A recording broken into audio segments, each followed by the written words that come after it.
আসসালামু আলাইকুম ওয়া রাহমাতুল্লাহি ওয়া বারাকাতুহু। প্রিয় বন্ধুরা, কেমন আছেন সবাই? আশা করছি আপনারা সবাই ভালো আছেন।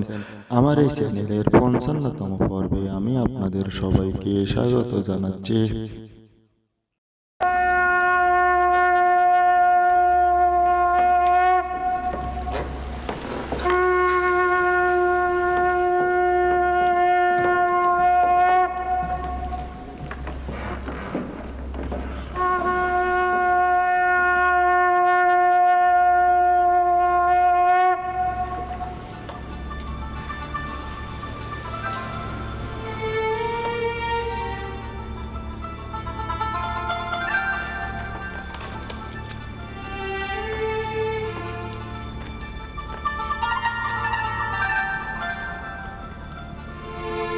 আমুনের খাদেম ও খোয়াব বিশ্লেষণকারীগণ, তেবসের বরেণ্য ও সম্ভ্রান্ত ব্যক্তিবর্গ, এই মেহমানদারির মূল উদ্দেশ্য হল, এক জোয়ান দাবি করেছে সে আমার খোয়াবের ব্যাখ্যা দেবে।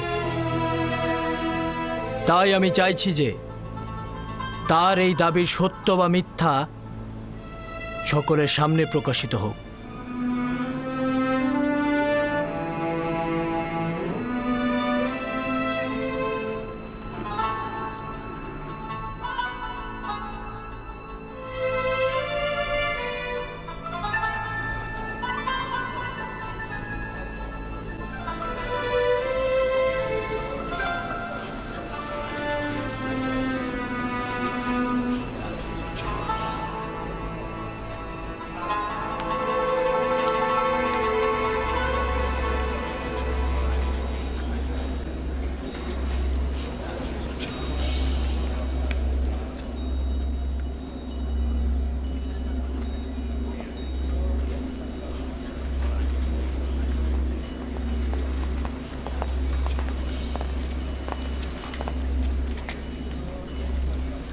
দরুদ মিশরের মহামান্য বাদশাহ বিজ্ঞ আমেনহোতেব।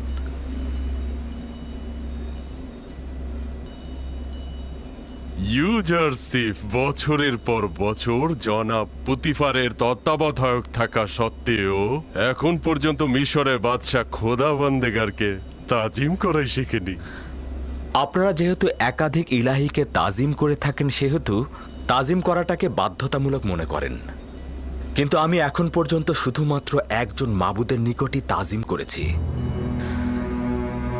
আশা করছি মহামান্য বাদশাহ আমার এই তাজিম করার অপারগতাকে অপমান হিসাবে গণ্য করবেন না।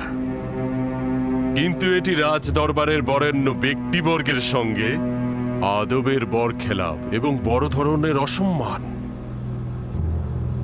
প্রধান খাদেম যেরূপ বললেন সেরূপ তাজিম যদি তুমি জানতে, তবে তেবসের নারীদের সামনে মাথা নত করতে এবং অন্ধকার কারাগারে বছরের পর বছর থাকতে হতো না।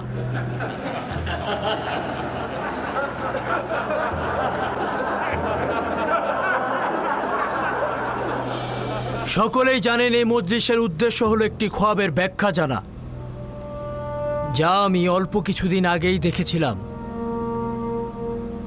নিঃসন্দেহে মিশরের প্রাচীন এবং সর্বোৎকৃষ্ট খোয়াব ব্যাখ্যাদানকারীগণ এখন পর্যন্ত আমার খোয়াবের যে ব্যাখ্যা দিয়েছেন, তাতে করে সত্যিকার অর্থে আমার খোয়াবের ব্যাখ্যা শোনার আগ্রহ চলে গেছে। কিন্তু সে নিজেই আগ্রহ প্রকাশ করেছে। আমিও চেয়েছিলাম সে তার সামর্থ্য পরীক্ষা করুক। আপনারা নিশ্চয়ই আমার খোয়াবের বর্ণনা শুনেছেন।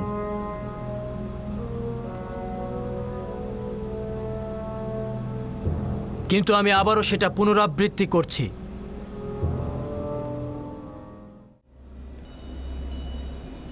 প্রথম রজনীতে 7টি পুষ্ট গরু দেখলাম, যেগুলো নীলনদ থেকে বের হয়ে এলো এবং নীলনদের তীরে ঘাস খেতে লাগলো। ঠিক সেই সময় নদী শুকিয়ে গেল এবং 7টি হ্যাংলা পাতলা গরু নীলনদ থেকে বের হয়ে এলো এবং নদীর তীরের গরুগুলোকে হামলা করে গিলে ফেলল। দ্বিতীয় রজনীতে গরুগুলা ছাড়াও 7টি সবুজ পুষ্ট গমের দানা দেখলাম। এরপর পরই 7টি শুকনো রোগা গমের দানা দেখলাম। সেই দানাগুলো সবুজ সতেজ ফসলগুলোকে আক্রমণ করে নষ্ট করে ফেলল। জনাব অজ্ঞামোহরের খাদেমগণ আমার খোয়াবের ব্যাখ্যা পূর্বেও শুনেছে এবং আজ পর্যন্ত সময় চেয়েছে যেন ব্যাখ্যা করতে পারে। এখন কি আমার খোয়াবের ব্যাখ্যা বলবেন?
আচ্ছা, কি হয়েছে আমাদেরকে বলুন, আমরাও শুনি। আমি অসংখ্যবার তালাশ করেছি, নক্ষত্র ও তারাপুঞ্জিদের অবস্থান নির্ণয় করেছি, মৃতের আর্তনাদ অন্বেষণ করেছি, শয়তান ও প্রেতাত্মাদের সহযোগিতা কামনা করেছি যেন আপনার খোয়াবের ব্যাখ্যা করতে পারি, কিন্তু এমন কোনো খোয়াব নেই যেগুলি আমরা ব্যাখ্যা করতে সক্ষম হইনি, কিন্তু আপনার খোয়াব একেবারেই ভিন্ন। এই খোয়াবের ব্যাখ্যা দেওয়া আসলে আমাদের পক্ষে সম্ভব নয়। মহামান্য বাদশাহ, আমরা তিনজনই আমাদের জাদুশাস্ত্র ও সামর্থ্য দিয়ে আপ্রাণ চেষ্টা করেছি, কিন্তু পারিনি।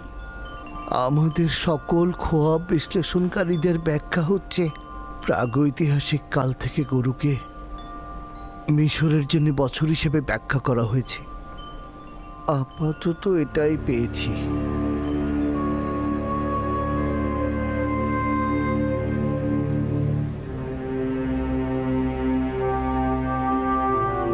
বছর?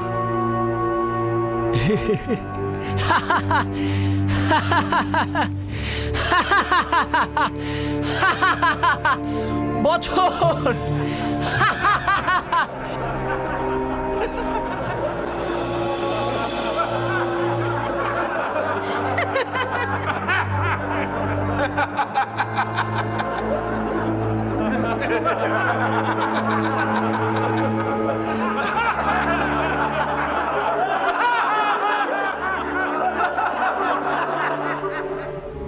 পাহাড় খুঁড়ে ইঁদুর বের হয়েছে আর নীলনদ থেকে মশার জন্ম হয়েছে।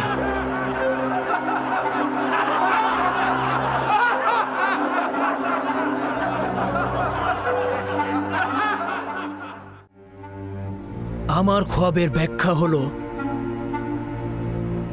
গরু মানে বছর।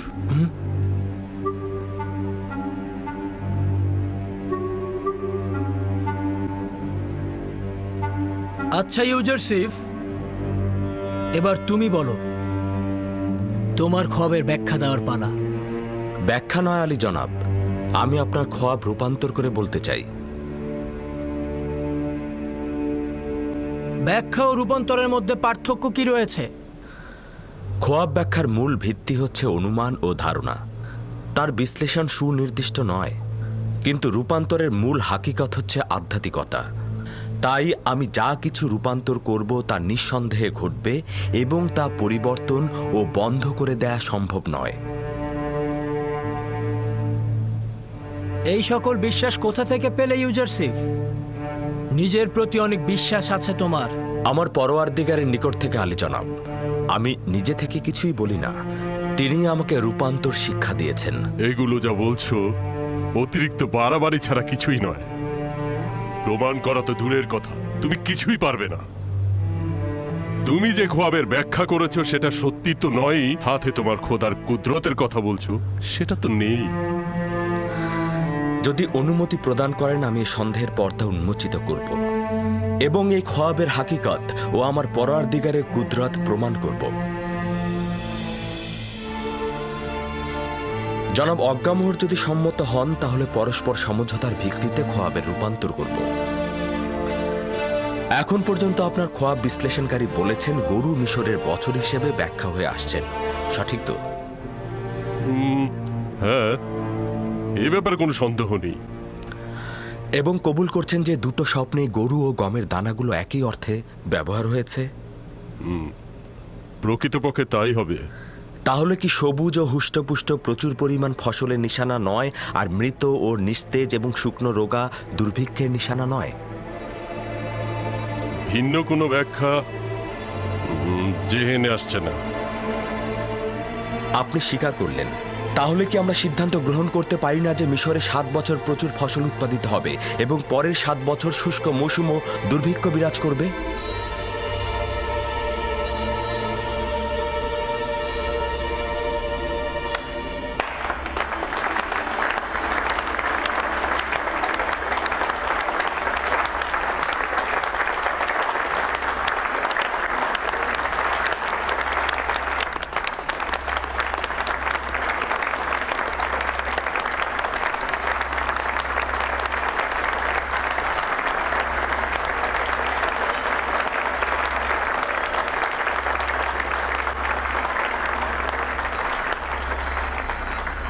সাবাস সাবাস ইউজারশিপ, এটি আমার খোয়াবের সর্বোত্তম এবং নিকটতম ব্যাখ্যা। এটাই সঠিক ব্যাখ্যা। জওয়ান ইউজারশিপ সঠিক ব্যাখ্যাই করেছেন।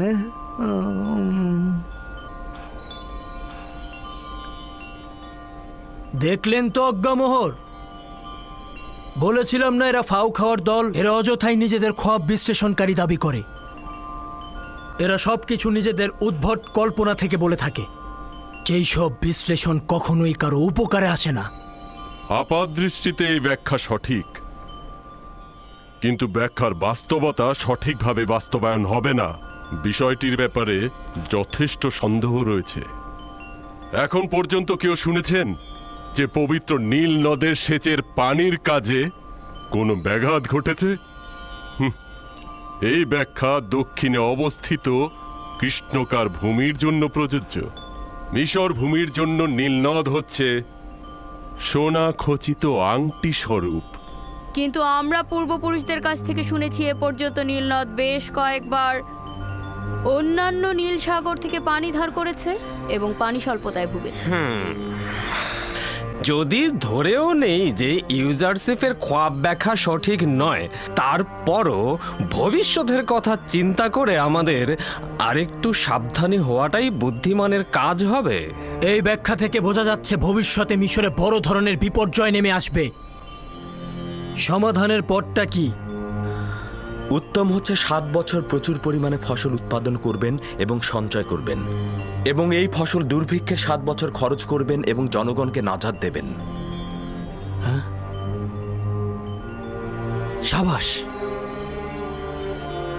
সাবাস হাকিম ইউজারশিপ, সমাধানের পথও খোয়াবের ব্যাখ্যার মতন সঠিক। তার মানে আপনি একটি খোয়াবের পেছনে রাজ্যের 14 বছর ব্যয় করবেন? আপনি কি এর থেকে উত্তম পথ জানেন? ধরে নিন এটি সম্ভাব্য বিপদ। সম্ভাব্য বিপদের জন্য কি মুক্তির পথ তালাশ করা উচিত নয়? কেন নয়? কিন্তু লক্ষ্য রাখা উচিত 14 বছর একটি জাতি তার মূল্যবান সময় একটি খোয়াবের ব্যাখ্যার জন্য ধ্বংস করে দেবে এবং রাজ্যের সকল মূলধন নিয়ে উদ্ভট সব বিপদের সঙ্গে সংগ্রাম করবে। মহামান্য বাদশাহ, আমার বিবেক বলছে যে ভবিষ্যতের জন্য সতর্ক হওয়াই উচিত। দেখা গেল সত্যি সত্যি ঘটে গেল, তখন যদি আমাদের প্রতিষেধক না থাকে তাহলে তখন কি করব? যেহেতু আমরা ভবিষ্যৎ জানতে পারলাম, এখন আমাদের সতর্ক হতে হবে। এখন যেহেতু সমাধানের পথ পেয়েছি, এই ভয়াবহ বিপদ আমরা মোকাবেলা করতে পারবো। আমরা ইউজারশিপের প্রতি কৃতজ্ঞ যে উনি আমাদের বিপদ সম্পর্কে সজাগ করেছে। আমরা ইউজারশিপে খোদার নিকট শুকরিয়া জ্ঞাপন করছি। ইউজারশিপকে সুক্রিয়া, কারণ সে ভিন্ন খোদার অনুসারীদেরকেও সহযোগিতা করেছেন। ইউজারশিপের পবিত্রতা ও তার গুণা থেকে বিরত থাকার কথা সবাই শুনেছেন। আজকেও তার হেকমত ও বুদ্ধিমত্তা সম্পর্কে আমরা সবাই অবগত হলাম। সকল খোয়াব ব্যাখ্যাকারী যে ব্যাখ্যা দিতে পারেনি, সে সেই ব্যাখ্যা দিয়েছে। আজ থেকে তাকে নিজের আমিন হিসাবে নির্বাচন করলাম। আজ থেকে আমার নিকট তার জায়গা হচ্ছে নিরঙ্কুশ, তার জায়গা আমার দরবারে। আজ আমি আনন্দিত ও উদ্দোলিত রয়েছি।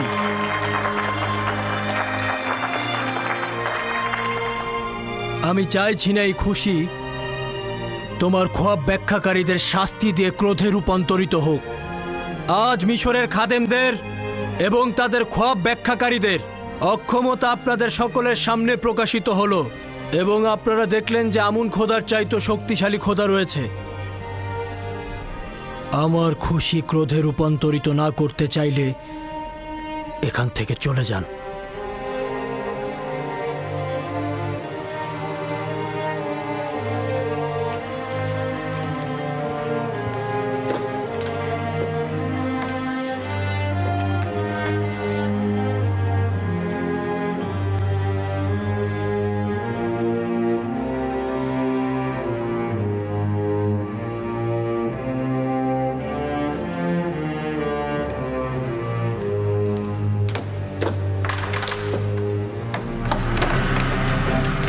পুরা إن الله وملائكته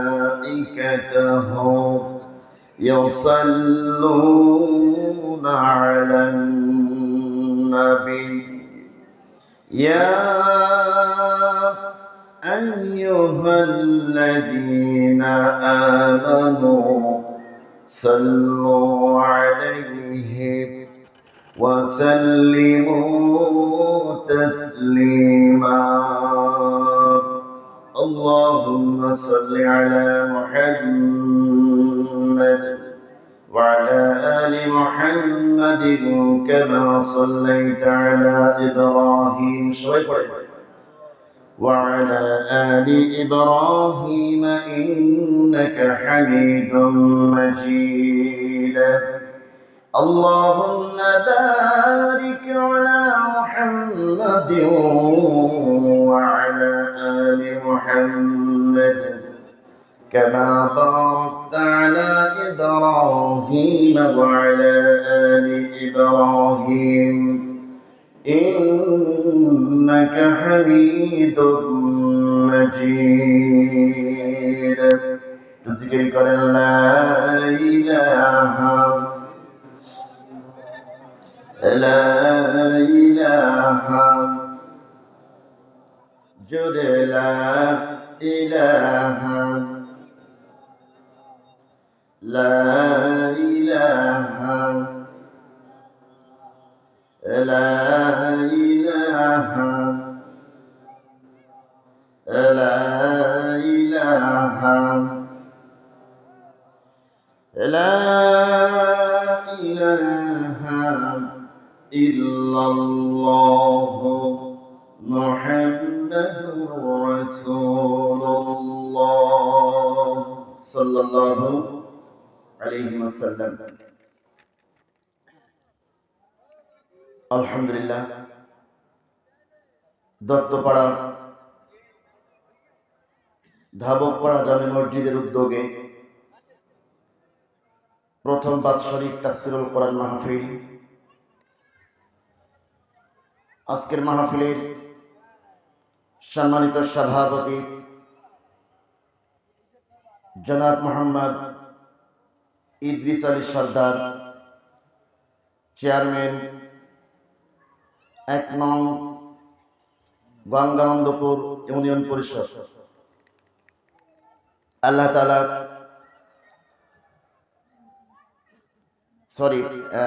ভুল হয়েছে, ইদ্রিস আলী সর্দার বিশিষ্ট শিল্পপতি ও সমাজসেবক, আল্লাহ তাআলা উনি কি উপস্থিত আছেন? আল্লাহ তাআলা সভাপতি সাহেবকে আজকের মাহফিলের জন্য উপস্থিত করে তাকে কবুল আর মঞ্জুর করুন। আমরা সকলে বলি আল্লাহুম্মা আমিন। আজকের মাহফিলের প্রধান অতিথি জনাব মোহাম্মদ আমিনুর রহমান আমিন, চেয়ারম্যান ১ নম্বর গঙ্গানন্দপুর ইউনিয়ন পরিষদ। আজকের মাহফিলের বিশেষ আকর্ষণ আছে ইসলামী সঙ্গীত। আজকের মাহফিলের হুবহু মিজানুর রহমান আজহারি মুফাসসিরে কোরআন, প্রখ্যাত ইসলামী চিন্তাবিদ হযরতুল আল্লাম হযরত মাওলানা মুহাম্মদ রায়হান কবির সাতক্ষীরা। আল্লাহ তাআলা আজকের মাহফিলের প্রধান বক্তাকে কোরআনের জন্য, দ্বীনের জন্য কবুল করুন। আমরা বলি আল্লাহুম্মা আমিন। মঞ্চে বসা এলাকার সম্মানিত ব্যক্তিবর্গ, এলাকার ইমাম, খতিব, পাশে বসা আমার অনেক মুহাব্বতের বড় ভাই মোহাম্মদ সাকওয়াত ভাই, ইসলামী আন্দোলনের নিবেদিত কর্মী, সামনে বসা কোরআন প্রেমিক এক ঝাঁক তাওহীদি জনতা, পর্দায় অবস্থানরত সকল মা ও বোনেরা, সকলকে আমি আবারও সালাম জানাচ্ছি। আসসালামু আলাইকুম ওয়া রাহমাতুল্লাহি ওয়া বারাকাতুহু। দুঃখজনক হলেও সত্য, যে কথাটি বলে নিতে হয়, পরিচালক মাওলানা মোহাম্মদ ইমামুল কবির ভাই তিনি আফসোস করেছেন যে একটা মিলাদেও এর চাইতে লোক বেশি হয়। আজকে দত্তপাড়া গ্রামবাসী যদি মাহফিল থেকে বঞ্চিত হয়ে বাড়িতে বসে থাকে, তাহলে যারাই বসে থাকবে তারাই আল্লাহ তাআলার পক্ষ থেকে লানতপ্রাপ্ত হবে কিনা বলেন? এটা কি কোরআনে আছে? কথা বলেন। কারণ পৃথিবীর মধ্যে সব চাইতে শাশ্বত কিতাব